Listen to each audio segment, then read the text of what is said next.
اعوذ باللہ من الشیطان الرجیم بسم اللہ الرحمن الرحیم الحمد للہ رب العالمین والصلاة والسلام علی سید المرسلین وخاتم النبیین اما بعد۔ صحیح بخاری باب کتاب التفسیر، حدیث نمبر 4662، اردو ترجمہ۔ اللہ تعالیٰ کا ارشاد: بے شک مہینوں کا شمار اللہ کے نزدیک کتاب الہی میں 12 ہی مہینے ہیں، جس روز سے کہ اس نے آسمان اور زمین کو پیدا کیا، اور ان میں سے 4 مہینے حرمت والے ہیں۔ قیم بمعنی القائم، جس کے معنی درست اور سیدھے کے ہیں۔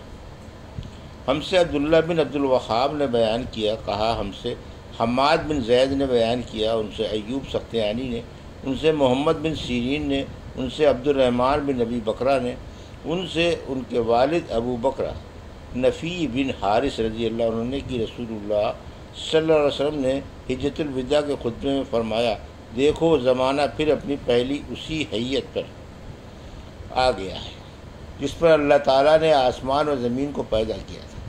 سال 12 مہینے کا ہوتا ہے، ان میں سے 4 حرمت والے مہینے ہیں، 3 تو لگاتار یعنی ذی القعدہ، ذی الحج اور محرم، اور چوتھا رجب مضر ہے جو جمادی الآخر اور شعبان کے درمیان میں پڑتا ہے۔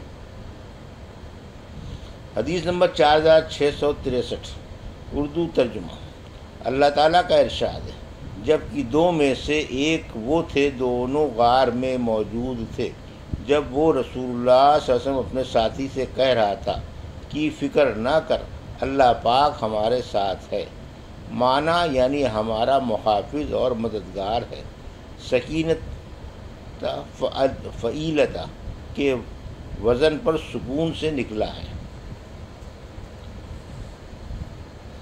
ہم سے عبداللہ بن محمد جعفی نے بیان کیا، کہا ہم سے حسان بن ہلال باہلی نے بیان کیا، کہا ہم سے حمام بن یحییٰ نے بیان کیا، کہا ہم سے ثابت نے بیان کیا، کہا ہم سے انس بن مالک رضی اللہ عنہ نے بیان کیا، کہا کہ مجھ سے ابو بکر صدیق رضی اللہ عنہ نے بیان کیا، انہوں نے کہا کہ میں غار سور میں نبی کریم صلی اللہ علیہ وسلم کے ساتھ تھا، میں نے کافروں کے پاؤں دیکھے جو ہمارے سر پر کھڑے ہوئے تھے۔ صدیق رضی اللہ عنہ گھبرا گئے اور بولے کہ یا رسول اللہ، اگر ان میں سے کسی نے ذرا بھی قدم اٹھائے تو وہ ہم کو دیکھ لے گا۔ آپ نے فرمایا: تو کیا سمجھتا ہے ان 2 آدمیوں کو کوئی نقصان پہنچا سکے گا جن کے ساتھ تیسرا اللہ تعالیٰ ہے؟ وہ حدیث نمبر 4664، اردو ترجمہ۔ ہم سے عبداللہ بن محمد جعفی نے بیان کیا، کہا ہم سے سفیان بن عینیہ نے بیان کیا، ان سے ابن جریج نے، ان سے ابن ابی ملیکہ نے، اور ان سے حضرت ابن عباس رضی اللہ عنہ نے بیان کیا کہ جب میرا عبداللہ بن زبیر طرف سے اختلاف ہو گیا تھا تو میں نے کہا کہ ان کے والد زبیر بن عوام رضی اللہ عنہ تھے، ان کی والدہ اسماء بنت ابو بکر تھیں، ان کی خالہ عائشہ رضی اللہ عنہا تھیں، ان کے نانا ابو بکر رضی اللہ عنہ تھے، اور ان کی دادی حضور اکرم صلی اللہ علیہ وسلم کی پھوپھی صفیہ رضی اللہ عنہا تھیں۔ عبداللہ بن محمد نے بیان کیا کہ میں نے سفیان ابن عینیہ سے پوچھا کہ اس روایت کی سند کیا ہے، تو انہوں نے کہنا شروع کیا: حدثنا، ہم سے حدیث بیان کی گئی، لیکن ابھی اتنا ہی کہنے پائے تھے کہ انہیں ایک دوسرے شخص نے دوسری باتوں میں لگا دیا۔ راوی کا نام ابن جریج وہ نہ بیان کر سکے۔ حدیث نمبر 4665، اردو ترجمہ۔ مجھ سے عبداللہ بن محمد جعفی نے بیان کیا، کہا مجھ سے یحییٰ بن معین نے بیان کیا، کہا ہم سے حجاج بن محمد نے بیان کیا، ان سے ابن جریج نے بیان کیا، ان سے ابن ابی ملیکہ نے بیان کیا کہ ابن عباس اور ابن زبیر رضی اللہ عنہ کے درمیان بیعت کا جھگڑا پیدا ہو گیا تھا۔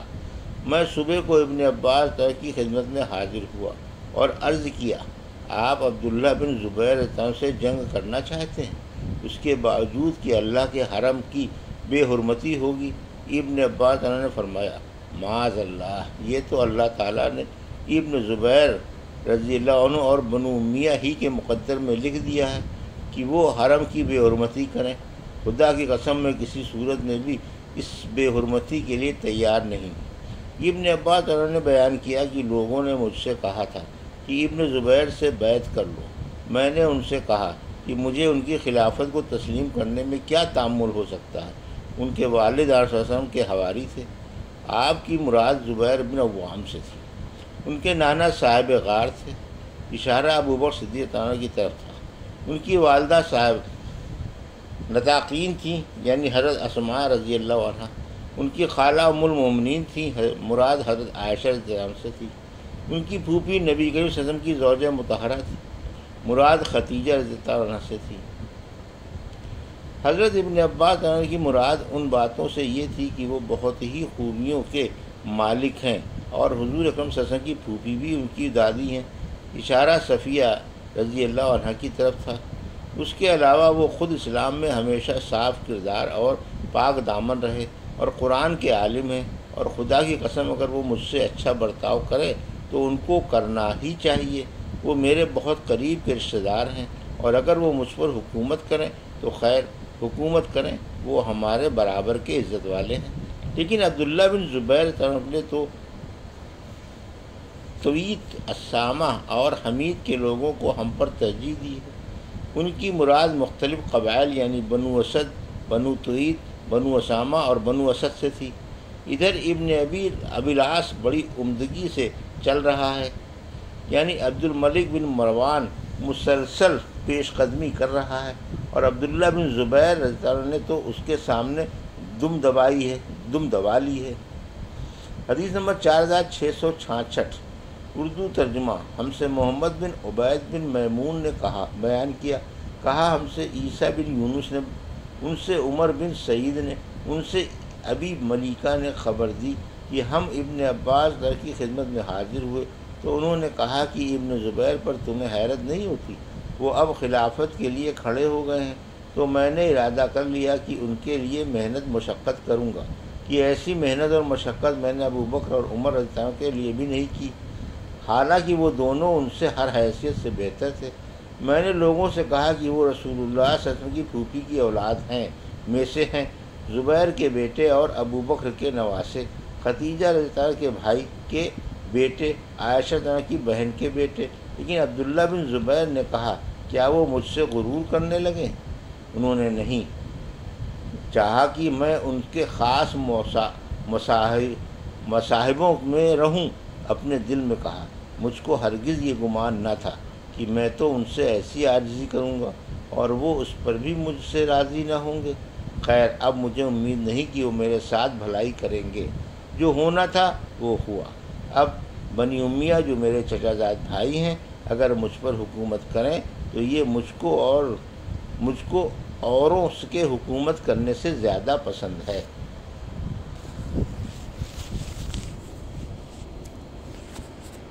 حدیث نمبر 4667، اردو ترجمہ۔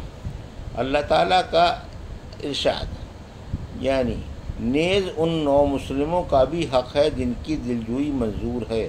مجاہد نے کہا کہ آپ صلی اللہ علیہ وسلم ان نو مسلم لوگوں کو کچھ دے دلا کر ان کی دلجوئی فرمایا کرتے تھے۔ ہم سے محمد بن کثیر نے بیان کیا، ہم کو سفیان ثوری نے خبر دی، انہیں ان کے والد سعید بن مسروق نے، انہیں ابن ابی نعم نے، اور ان سے ابو سعید خدری رضی اللہ عنہ نے بیان کیا کہ نبی کریم صلی اللہ علیہ وسلم کے پاس کچھ مال آیا تو آپ نے 4 آدمیوں میں اسے تقسیم کر دیا جو نو مسلم تھے، اور فرمایا کہ میں یہ مال دے کر ان کی دلجوئی کرنا چاہتا ہوں۔ اس پر بنو تمیم کا ایک شخص بولا کہ آپ نے انصاف نہیں کیا۔ آن صلی اللہ علیہ وسلم نے فرمایا، اس شخص کی نسل سے ایسے لوگ پیدا ہوں گے جو دین سے باہر ہو جائیں گے۔ یہ تھی صحیح بخاری باب کتاب تفسیر کی حدیث نمبر 4662 سے 4667 کا اردو ترجمہ جو ابھی آپ نے سماعت فرمایا۔ اللہ سے دعا ہے کہ اللہ میں حدیثوں کی صحیح سمجھ عطا فرما اور ان پر عمل کرنے کی توفیق عطا فرما۔ آمین یا رب العالمین۔